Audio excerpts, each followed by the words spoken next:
เด้อครับนี่ได้ก๋วยเตี๋ยวเส้นหมี่จ้ะพี่น้องก๋วยเตี๋ยวเส้นหมี่โดยการใส่น้ำเงี้ยวข้าวปุ้นบะหมี่มันนี่ได้เส้นหมี่จ้ะโอ้ไปน้ำเงี้ยวกับแซ่บได้กันเนาะกินกับบะพริกจี้ให้เขาจ้ะพี่น้อง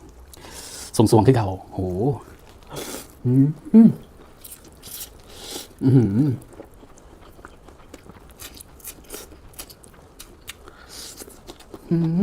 ครับสุดยอด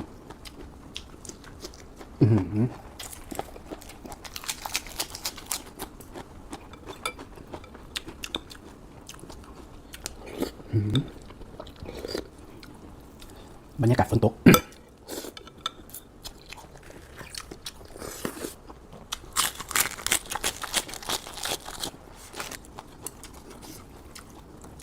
ปลาแก้วประโยชน์เยอะครับทุกคน